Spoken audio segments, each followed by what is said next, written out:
Assalamualaikum warahmatullahi wabarakatuh. Kali ini kita akan membahas field report ya, atau fast report ya kawan-kawan, terkait dengan SKD Kedinasan tahun 2021, bidang tes intelijensia umum. Nah, di sini kita akan memaparkan 6 soal dan kita membahas 6 soal, baik itu verbal, numerik, dan figural. Jadi masing-masing subtes itu 2 soal. Yang pertama, nah kita langsung ke soal yang pertama. Jika masyarakat patuh terhadap PSBB, pembatasan sosial berskala besar, maka pandemi ini akan cepat berakhir. Hingga bulan Mei, pandemi ini belum berakhir. Kesimpulan premis tersebut adalah, nah jadi ini bagian dari verbal silogisme atau verbal logika. Nah, premis pertama, jika masyarakat patuh terhadap PSBB, berarti kita misalkan itu adalah P, maka pandemi ini akan cepat berakhir. Cepat berakhirnya adalah Q. Ini premis 1.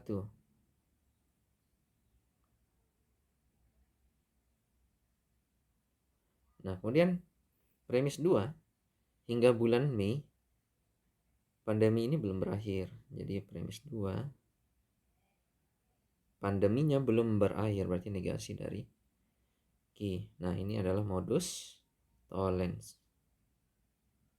Di mana modus tollens, jika P maka Q, dan premis keduanya adalah negasi Q, maka kesimpulannya adalah negasi dari P. Nah, kita cari negasi P. A, opsi A, pandemi masih terjadi.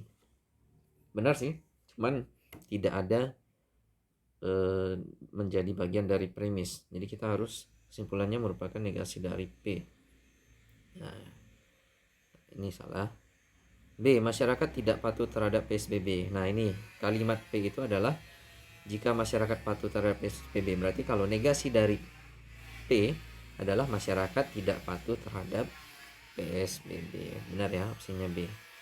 Nah, C, pemerintah belum optimal atau tidak ada menjadi bagian dari premis. D, bulan Mei belum ada aktivitas pembelajaran. Betul, faktanya betul, cuma tidak ada bagian dari premis. Salah juga ya, salah. Dan E, tenaga medis harus ditambah, tidak ada juga bagian dari premis. Jadi jawaban untuk soal pertama ini adalah D, masyarakat tidak patuh terhadap PSBB.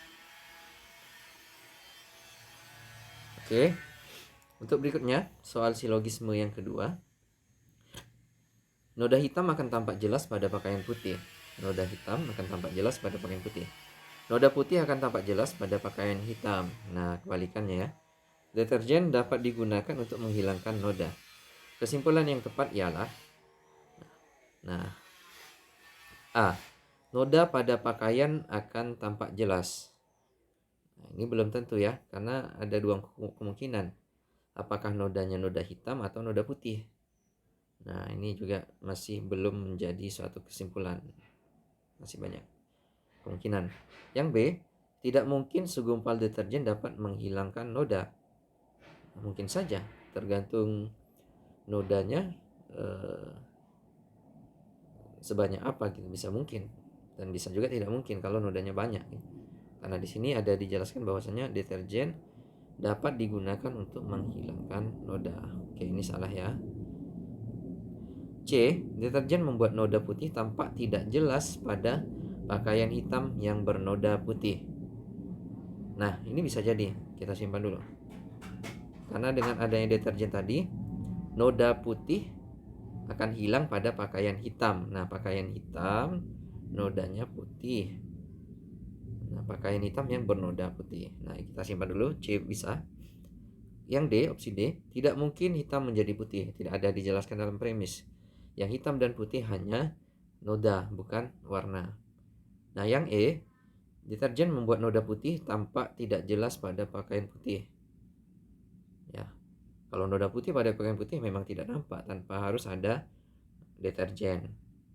Ya, jadi dalam premis itu yang menjelaskan bahwasanya deterjen dapat menghilangkan noda ketika noda putih tampak di pakaian hitam. Jadi kalau ada deterjen sehingga noda putihnya tidak jelas di pakaian yang berwarna hitam.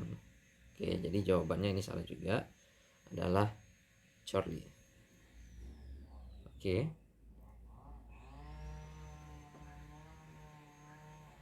Nah, soal yang ketiga ini bagian dari seleksi kompetensi dasar, yaitu numerik, berhitung cepat ya. 40% dari 180 sama dengan titik-titik persen dari 80. Nah, ini sangat gampang sekali.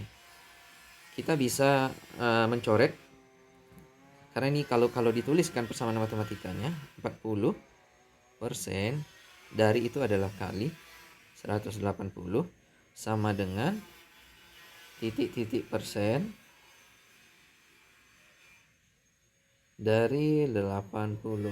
Nah, karena dia setara di sisi bagian kiri dan sisi bagian kanan itu sama, bisa kita coret persennya. Kita coret persennya, kemudian 0, 1 bisa kita coret. Oke. Nah, 40 dikali 180 adalah 720. Nah, di sini adalah kita misalkan titik-titiknya ini adalah A. 8 A sama dengan pindah silang 720 dibagi 8. A itu adalah 90. Jadi jawabannya adalah E, 90. Nah, ini juga soal yang sering muncul khususnya pada kedinasan di tahun 2021 ya. Katanya memang mudah soal TIU-nya, cuman hati-hati sama soal TIU yang mudah kadang-kadang menjebak akibat kita kurang teliti. Nah, kalau gini gimana? 364 ditambah 12/14 dibagi 8/9 dikali 7. Nah, kita sederhanakan dulu ini dengan cara mudahan nih. Kalau bagi, supaya mudahnya langsung kita ubah ke kali dan angkanya dibalik, pembilang jadi penyebut, penyebut menjadi pembilang. Jadi dari 8/9 kalau diubah ke perkalian menjadi 9/8 baru dikali 7. Nah, dalam operasi matematika perkalian itu lebih dahulu dikerjakan daripada penjumlahan, maka kita akan mengerjakan sisi yang sebelah sini terlebih dahulu. Oke.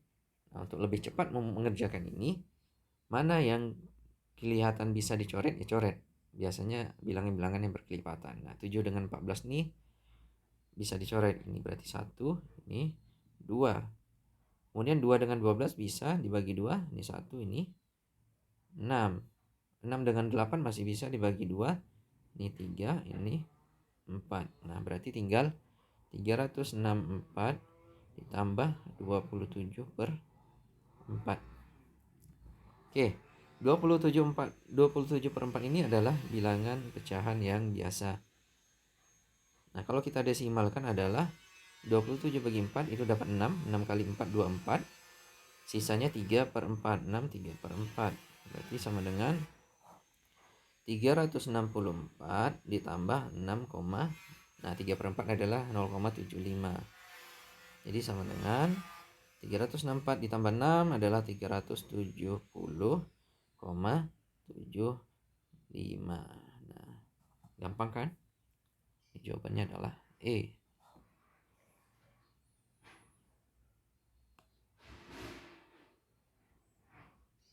Nah, bagian akhir dari tes SKD TIU ada namanya figural atau kemampuan kita untuk menganalisis gambar. Ada beberapa pola dalam tes figural ini. Nah, pertama ini kita coba dulu pola serial. Ada satu deretan gambar yang dimana deretan ini adalah merupakan bagian dari urutan atau serial. Nah, yang kita cari adalah kelanjutan gambar ini. Dari 1, 2, 3, 4, dan 5. Nah, selanjutnya bentuk gambar yang seperti apa? Nah, kita coba analisis satu-satu. Mulai dari sini. Ini ada panah ke bawah, kemudian berpindah ke kanan, berotasi ya. rotasi ke kanan sebesar ini 90 derajat. Ya, dari sini ke sini 90 derajat. Kemudian berpindah lagi di gambar ketiga. Di step ketiga berpindah lagi ke kanan atas. Dari sini ke sini berpindah sejauh 45 derajat. Nah, kembali ke sini lagi. Step keempat dia pindah ke kiri atas panahnya sejauh 90 derajat dan ke sini sejauh 45. Jadi perpindahannya ke sini 90 derajat, ini ke sini 45, ini ke sini 90 lagi, ini ke sini 45. Nah, berarti ke gambar selanjutnya adalah 90 derajat dari sini berotasi berlawanan dengan arah jarum jam. Nah, yang mana kira-kira kalau ini 90 derajat dari gambar nomor 5. Nah, itu berada di antara B dan C. Jadi kita tinggal fokus ke dua gambar ini saja. Yang lain sudah tidak memenuhi polanya. Oke, selanjutnya ada gambar lingkaran dan garis yang di tengah-tengah persegi. Kita lihat di gambar 1. Ini position di sini. Kemudian berpindah searah jarum jam sejauh 45 derajat. Kemudian di sini berpindah searah jarum jam ini ke sini sejauh 90 derajat. Ini ke sini sama berpindah searah jarum jam 45 derajat. Ini ke sini berpindah searah jarum jam lagi sejauh 90 derajat. Nah, berikutnya bagaimana? Nah, ini yang menjadi pertanyaan. Nah, polanya adalah rotasi 45, 90, 45, 90 berarti di sini 45 derajat searah jarum jam. Maka kalau 45 derajat searah jarum jam adalah jawaban yang C.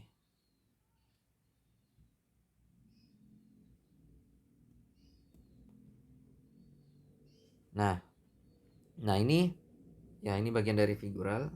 Maaf, ini bukan serial, ini adalah analogi. Jadi kita bukan hanya verbal yang bisa dianalogikan, tapi gambar juga bisa menjadi bagian dari analogi.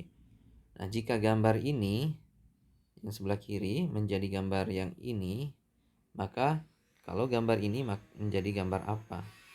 Nah, gitu dia. Oke, kita lihat dari opsi-opsi yang ada. Nah,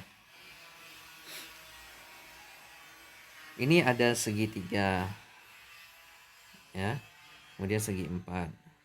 Ada segi 5 menjadi segi 6. Oke. Nah, cuman posisinya berubah. Berarti ini 3, 4, 5, 6. Nah, kalau di sini 4, di sini 5, di sini berarti 6 dan 7. Oke. Nah, yang mana yang segi 6? Posisinya nanti dia akan menjadi di bawah seperti ini ya. Yang segi 6 menjadi di bawah, ini segi 6. Yang segi 7 akan ke atas. Ini segi 7 di sini. Nah, kita lihat dulu segi-seginya. Nah, segi 6 dulu, segi 6 kiri bawah. Itu tinggal menyisakan dua pilihan, yang E sama yang A. Ini seginya segi itu 2, 3, 4, 5, 6, 7, 8. Ini 8. Ini seginya 7. Ini ya, ini kirinya kosong ya. Tidak, karena dia akan berpindah ke kiri. Nah, berarti yang segi 6 tinggal A sama E. Nah, segi 7 mana? Nah, ini seginya 8. Ini adalah 7. Berarti jawabannya adalah ini 6 ya. E. Nah, gampang. View figural, kejelian kita dalam bagaimana gambar itu berubah. Bagaimana bertransformasi mengikuti pola-pola yang umum. Baik, terima kasih kawan-kawan. Semoga bermanfaat dan semoga sukses dalam menjalankan mengerjakan tes SKD kedinasan, dan targetkan nilai TIU ini adalah nilai yang maksimal, karena berdasarkan informasi-informasi dari kawan-kawan yang sudah melaksanakan tes itu bahwasanya TIU ini sangat-sangat mudah dan kita harus lebih teliti dalam mengerjakannya. Terima kasih. Assalamualaikum warahmatullahi wabarakatuh.